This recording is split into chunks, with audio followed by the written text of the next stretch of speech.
The beginning after the end. हाँ, यह नया सीरीज है और आप में से बहुत से लोग इसे शायद नहीं जानते होंगे जो मानवा नहीं पढ़ते हैं, पर जो जानते हैं उन्हें पता है यह क्या चीज है। मैं बस इतना कहना चाहूंगा, इस सीरीज के साथ थोड़े से जुड़े रहो और बस खो जाओ इसकी दुनिया में। हर हफ्ते में इसके लिए एक एपिसोड आएगा और हर एक एपिसोड में मैं कोशिश करूंगा कि 5 चैप्टर करके डालूं, लेकिन हाँ, उसके लिए आपको सब्सक्राइब करना होगा ताकि आप डिटेल में इस दुनिया को जान सको। और कमेंट में बताना कि यह सीरीज आपको पसंद है या फिर क्या आप जानते थे इसके बारे में। अगर नहीं जानते हो, क्या स्टोरी पसंद आ रही है, जरूर लिखना। तो चलिए शुरू करते हैं। चैप्टर की शुरुआत में ही हमें नरेट करा जाता है। मैंने कभी भी विश्वास नहीं किया था ऐसे किसी फेनोमेन को, जब लोग कहते थे टनल खत्म होते ही एक रोशनी, ये वो लोग कहते थे जो कि नियर डेथ एक्सपीरियंस करते हैं। वो क्लेम करते थे कि उन्होंने लाइट को देखा, पर मैंने कभी भी ये सब कुछ विश्वास नहीं किया था। पर देखो, शायद मैं आज अभी वैसे ही एक टनल में हूं, पर मैं मरा कैसे? जो लास्ट चीज मुझे याद है, मैं अपने रूम पे पूरी तरीके से अकेला था, ऊपर से मेरे शहर को देख रहा था। पर उसी के बाद कुछ अजीब हुआ। पता नहीं क्यों मुझे खराब लगना चालू हुआ और इसी वजह से मैं बिस्तर पर सो गया। क्या मुझे पॉइजन दिया गया था या फिर मुझे मारा गया था? सोचो ग्रे, सोचो। बहुत से लोग थे जो तुमको मारना चाहते थे। आफ्टर ऑल बैंक का एक किंग था। वेल, क्या बताऊं, जितना कि मैं जानना चाहता हूं कैसे मैं मरा, पर अब मैं उस बारे में कुछ नहीं कर सकता। आई होप कि एंड में कोई पंख के साथ बच्चा ना हो जो कि मेरे लिए गाना गा रहा होगा। तभी वह अपने साथ सामने रोशनी को देखता है, उसे आवाज सुनाई देता है, कांग्रेचुलेशन सर, मैम आपको एक हेल्दी बॉय हुआ है। वो कुछ देखने लगता है। धीरे धीरे उसकी आंखें जब खुलता है, उसे पता चलता है कि उसने फिर से जन्म लिया है। अपने सामने वो धुंधले से एक लेडी और एक आदमी को देखता है। ये देख के वह कहता है, क्या इसका मतलब जो टनल मुझे मिल रहा था वो नहीं, ये अभी इंपॉर्टेंट नहीं है। पर आवाज आता है, देखो तो वो कितना ज्यादा खूबसूरत है, उसकी हेयर तो एक बार देखो। और तभी वह अपने सामने एक नौजवान लड़का और लड़की को देखता है। वह चारों तरफ देख के महसूस करता है कि हाँ, यह शायद उसकी मम्मी पापा होंगे। वह लोग उसके ही बारे में बातें कर रहे थे। उसके पापा उसे नेम देते हैं, उसका नाम है आर्ट। अब उसके पापा रेनॉल्ड प्यार से बोलते हैं, बेबी डाडा बोलो, डाडा। अब उसकी मॉम एलिस उसे डांटते हुए बोलती है, अरे रुकिए रेनॉल्ड, वो अभी अभी जन्मा है। वो अपने सराउंडिंग्स को देखता है, पर देखता है कि वो किसी पुराने जमाने में आ चुका है। और वह अजीब अजीब से आर्मर्स और हथियार को देखता है और तभी उसे अपने मॉम के गोद में देखते हैं। वो नरेट करने लगता है, यानी धीरे धीरे समय बीतता गया। लद, मेरे मॉम एलाइव बहुत ही जेंटल, खूबसूरत, काइंड हार्टेड पर्सन है जो कि अपने फैमिली को संभाल रही है। मेरे पापा रेनल्ड्स बहुत ज्यादा डिपेंडेबल हैं। वो एक करिज्मेट मैन है, पर कभी कभी उनके बच्चों जैसे हरकत को इग्नोर करना चाहिए। मुझे पहले थैंकफुल होना चाहिए था कि मैं एक लविंग फैमिली में जन्म लिया हूं, पर मेरे डिफिकल्टीज वो धीरे धीरे बढ़ते रहे। मैं अपने बॉडी के सारे जो अंग थे उनके ऊपर कंट्रोल नहीं कर पाता था और इसी वजह से कुछ कभी कभी निकल जाते थे। कुछ दिन बाद हम आर्ट को उसके मॉम के साथ बाजार में देखते हैं। वो नरेट करता है, ऐसा लगता है कि मैं पास्ट में आ चुका हूं जहां पे लोग अपने साथ वेपन्स कैरी करते हैं। वह अपने आसपास बाजार में सब कुछ देखने लगता है और समझने लगता है, पर तभी उसकी मॉम घर जाने की बात करती है। ये सुनकर उसे बुरा लगता है और तब उसे घर में देखते हैं वो फिर से नरेट करता है, नॉलेज वो ताकत है और इसी वजह से मुझे अपने सराउंडिंग्स की नॉलेज लेना ही होगा। मैं पूरी तरीके से कॉन्फिडेंट हूं कि मैं धीरे धीरे अब समझने लगा हूं मेरे आसपास क्या हो रहा था। पर तभी देखते हैं उसके पापा यानी रेनॉल्ड वहां पे आता है और आते ही उसे पकड़ के ऊपर फेंक देते हैं, जो देख के उसकी मॉम बहुत दौड़ते हुए आती है। आर्ट की हालत वो बहुत ज्यादा खराब हो जाता है, यहां तक कि रेनॉल्ड या फिर रे उसे इतनी जोर से घुमाने लगता है कि उसकी हालत बहुत बहुत ज्यादा खराब हो जाता है। तभी देखते हैं ऐसे ही घुमाते हुए उसकी पैर एक जगह पर लग जाता है। दर्द से वो रोने लगता है। अब उसकी मॉम एलिस हीलिंग मैजिक करते हुए बोलती है, ओ आर्ट, घबराओ मत बेटा। तभी उसकी मॉम उसे लेती है और उसके पैरों में उसी जगह पर हीलिंग मैजिक करती है। आर्ट यह देखता है और नरेट करता है, शायद मैंने बहुत बहुत जल्दी बोल दिया था। शायद मुझे इस दुनिया के बारे में कुछ भी नहीं पता है। चैप्टर 2 आर्ट सोचता है अपने प्रीवियस लाइफ के बारे में और नरेट करता है। मैं एक राजा था, मैं आर्मी को लीड करता था, मैं कह सकता हूं पूरी दुनिया पे मेरा शासन था, मेरे पास इतने एम्पलिंग थे, पर फिर भी आज अभी मैं जितना प्राउड फील कर रहा हूं वैसा मैंने कभी नहीं किया, क्योंकि मैं बेबी क्रॉल कर सकता हूं। और तभी हम उसे क्रॉल करते हुए देखते हैं। क्रॉल करते हुए वो बहुत तेजी से आगे जाने लगता है, पर उसे इतना तेजी से क्रॉल करते हुए देख के उसकी मॉम वो चिंता करने लगती है। अब उसकी मॉम चिल्लाकर बोलती है, रे रे देखना उसे कुछ ना हो जाए। पर तभी देखते हैं वो जाके सीधा आईना से टकराता है। अपने आप को पहली बार वो आईना में देखता है। उसके मॉम डैड तो जैसे उसके लिए पागल हो रहे थे कि देखो हमारा आर्ट वो आईना में देख रहा है। वो नरेट करता है, कुछ महीने बीत चुके हैं पर अब भी मैं अपना यह नया नाम इससे यूज टू नहीं हुआ हूं। As a former king art मेरे लिए एक बहुत क्यूट नाम है, पर मैं क्या कर सकता हूं। मैं अपने रिफ्लेक्शन को जब देखता हूं मैं यह जरूर बता सकता हूं कि मैं क्यूट हूं। फ्यूचर लेडीज अच्छे से ध्यान रखना, मैं आ रहा हूं और अपने दिल तोड़वाने के लिए तैयार हो जाओ। सीन शिफ्ट होता है। हम देखते हैं उसकी मॉम उसे सुला के बाहर चली जाती है, पर तभी वो अपना आंख खोलता है और अपना मिशन स्टार्ट करता है। किसका मिशन? वो बहुत धीरे धीरे उतरता है, सीधा क्रॉल करते हुए कोई और रूम में जाने लगता है। तभी देखते कुछ ही देर बाद एक रूम के अंदर आता है, जहां पे देखते हैं बहुत सारी किताबें। एक बुक को निकालता है। ओके गाइस, यहां से अच्छे से थोड़ा सा ध्यान देना, क्योंकि यहां पे इस दुनिया की हिस्ट्री थोड़ा सा बोला जाएगा ना। अब आर्थर नरेट करते हुए बोलता है, जब से मैंने इस जगह को डिस्कवर किया है तब से हर रात मैं इस दुनिया के बारे में कुछ नया सीख रहा हूं। जैसे कि इस दुनिया को अलग अलग हिस्सों में बांटा जाता है। जैसे कि पहला है डिकाठेन, यह वही कॉन्टिनेंट है जिसमें मैं जन्मा हूं। इसमें 3 मेजर किंगडम है, जैसे कि Eleanor the 11 kingdom deep in the forest. उसके बाद है डर्ब, जिसमें कि डवार्फ्स रहा करते हैं। उसके बाद स्पैन, जो कि ह्यूमन किंगडम है। यह मोस्ट पॉपुलेटेड किंगडम है। दोनों दुनिया यानी मेरे प्रीवियस लाइफ की दुनिया और ये दुनिया, इसमें एक मोनार्क सिस्टम का काम करता है, पर रूलरशिप यहां पर पास डाउन होता है, न कि अर्न किया जाता है। मैंने ये बहुत पहले ही पता लगा लिया था। ये दुनिया थोड़ा सा अंडर डेवलप है, पर मैं इसकी वजह टेक्नोलॉजिकल एडवांसमेंट को नहीं बोलूंगा, बल्कि मैजिक की वजह से। और उस किताब को वह पढ़ने लगता है और उसमें देख के कहता है, ओ ये जगह है जहां मैंने छोड़ा था। जैसे कि आर्ट बताता है, मेरे वर्ल्ड यानी मेरे पुराने दुनिया में एक एनर्जी सोर्स रहा करता है, या फिर एक एनर्जी रहता है जिसको हम की कहते हैं। वो हर किसी में, हर एक चीज में था, पर यहां उस फोर्स को माना कहा जाता है। पर यह की तरह नहीं है, थोड़ा सा अलग है। जैसे कि किसी इंसान के अंदर रहता है, पर माना चारों तरफ है। पर एक चीज है, ये जो माना है, ये माना को कंट्रोल करने वाली चीज, ये नॉर्मली जेनेटिक्स ही होता है। 100 में से एक बच्चा ही इसे पोजेस कर सकता है। एनीवे, माना को अलग अलग तरीके से यूज किया जा सकता है। इसमें से सबसे 2 कॉमन चीज है, ऑगमेंटिंग और कंज्यूरिंग। गाइस, फिर से बताना चाहूंगा, अच्छे से ध्यान से सुनना, क्योंकि इससे आपको अच्छे से समझ आएगा इस दुनिया के बारे में। अब आर्थर नरेट करते हुए बोलता है, जो ऑगमेंट्स होते हैं वो माना से अपनी बॉडी को ही एनहांस करते हैं, जिससे उन्हें इनक्रेडिबल स्ट्रेंथ, डिफेंस और एजिलिटी मिलता है। पर इनका वीकनेस है, इनका रेंज बहुत लिमिटेड होता है। दूसरी तरफ कंजर्स वो माना इमिट करते हैं बाहर की दुनिया में, जिससे वह अपने सराउंडिंग्स को बेंड कर सकते हैं। पर उनको बाहर की दुनिया की माना की जरूरत पड़ता है और उनके अंदर के अपने माना कोर, जिससे वह अपने अंदर की माना कोर को सप्लीमेंट कर सकते हैं। मेरे मम को तो आपने देखा ही होगा, क्या कहते हैं उन्हें, एक डेविएट मोड, स्पेसिफिकली एक एमिटर। ये लोग बहुत ज्यादा रेयर होते हैं, जो कि बहुत रेयर टाइप का मैजिक कर सकते हैं। इस बुक के हिसाब से तो किसी को अपनी पहली अवेकनिंग मिलता है लेट टीनेज ईयर्स में ही। और यहाँ पे हम देखते हैं वो अपनी माना कोर, इस दुनिया की ताकत, इन सब के बारे में धीरे धीरे समझने लगता है। और तभी देखते हैं वह खुद भी वैसा ही ट्राई करने की कोशिश करता है। हम उसके अंदर एक माना कोर, एक रोशनी जलते हुए देखते हैं।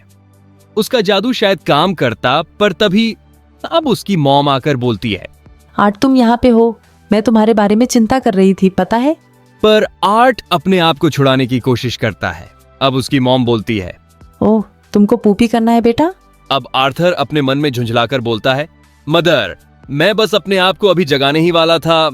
पर तभी देखते ये सोचते ही वो पूपी भी कर देता है, जो देख के उसकी मॉम हंसने लगती है और इसी के साथ इस चैप्टर का एंड होता है।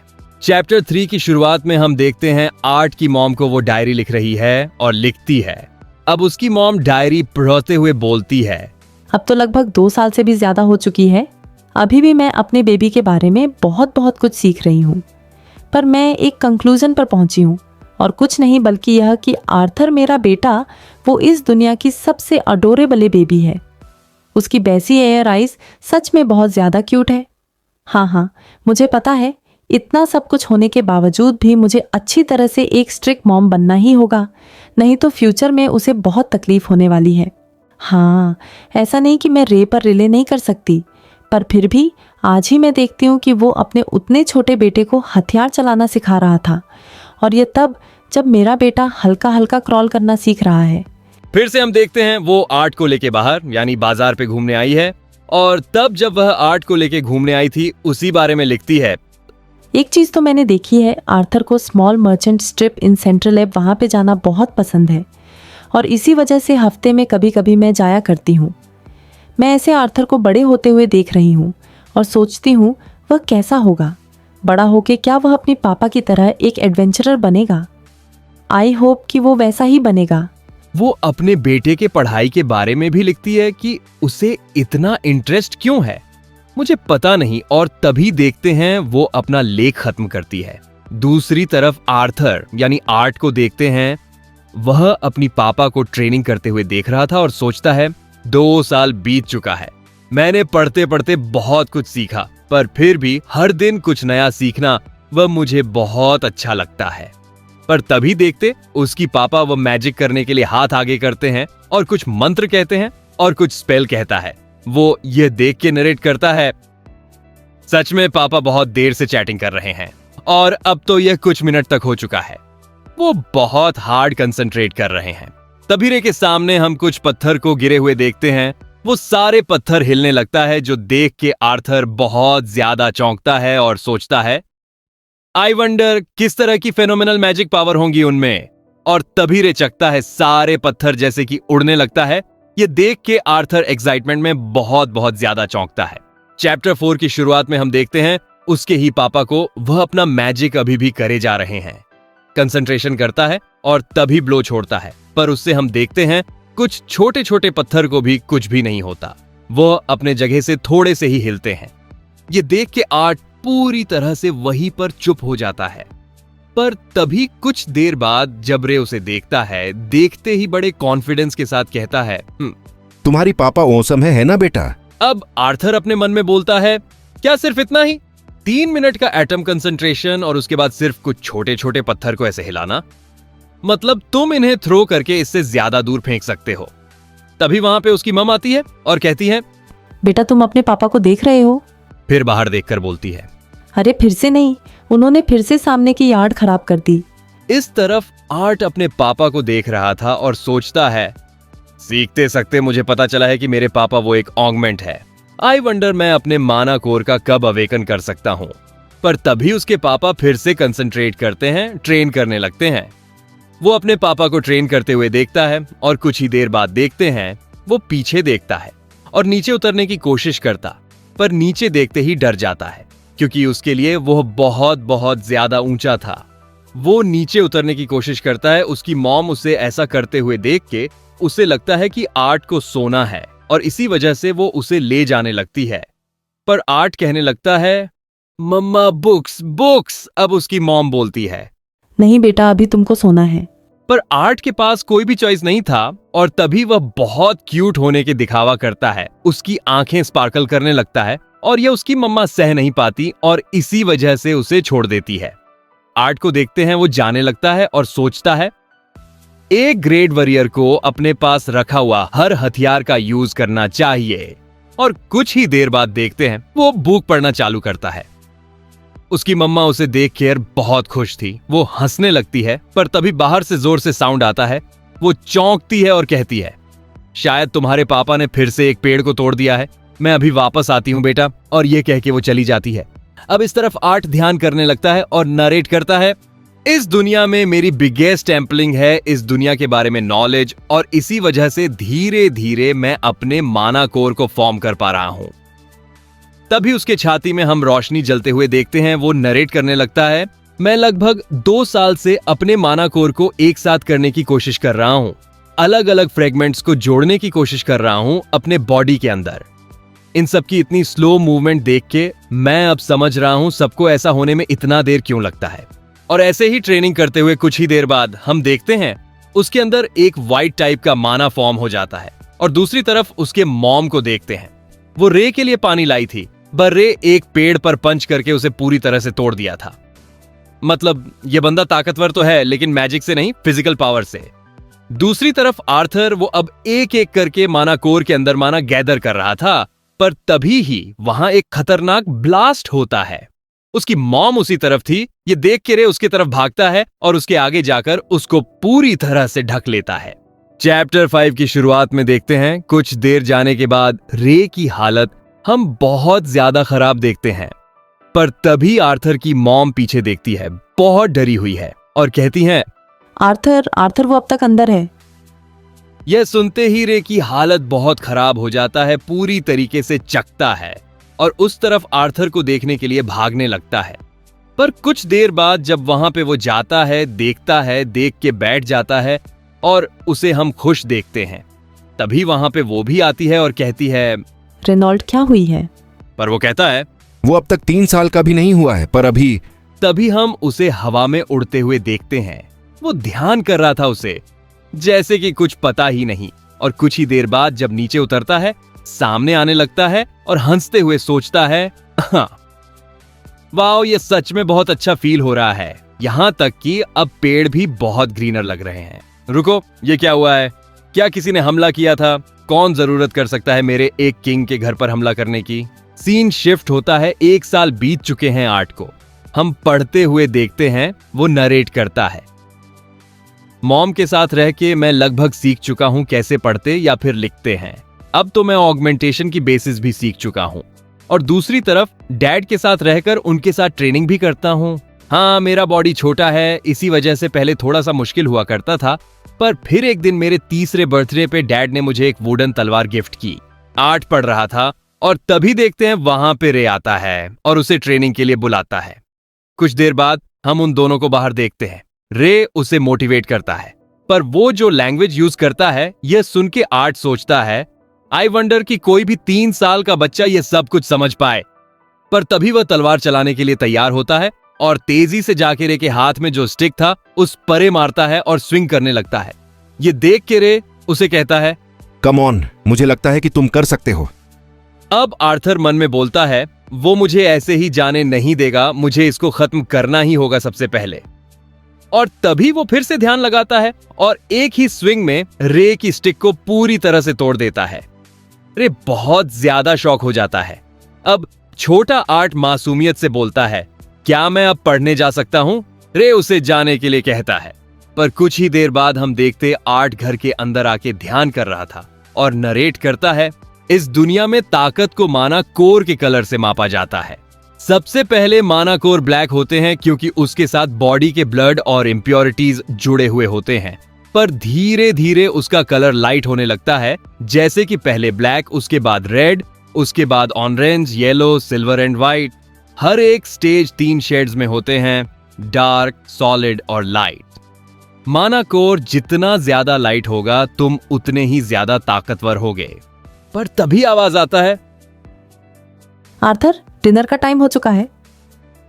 अब आर्थर मन में छिड़कर बोलता है, अरे इस घर में एक बच्चा शांति से कहीं रह भी नहीं सकता क्या? तभी देखते हैं उसके मॉम डैड और वो खाने लगता है। रे कहता है, हनी, मुझे लगता है कि अब समय आ चुका है आर्ट के लिए एक प्रॉपर मेंटर लाने की। और इसी के साथ चैप्टर 5 खत्म होता है और ये एपिसोड भी खत्म होता है। कैसा लगा आपको? और प्लीज बताना मैं इसे कंटिन्यू करूं या नहीं। पर मुझे बहुत इच्छा है क्योंकि ये मनबा बहुत खतरनाक लेवल पे जाता है। प्लीज एक लाइक कर देना, इससे मुझे थोड़ा सा मोटिवेशन मिल जाएगा। और अच्छा लगे तो प्लीज यार सब्सक्राइब करके कमेंट में एक बार बता देना। Thank you so much. Stay tuned.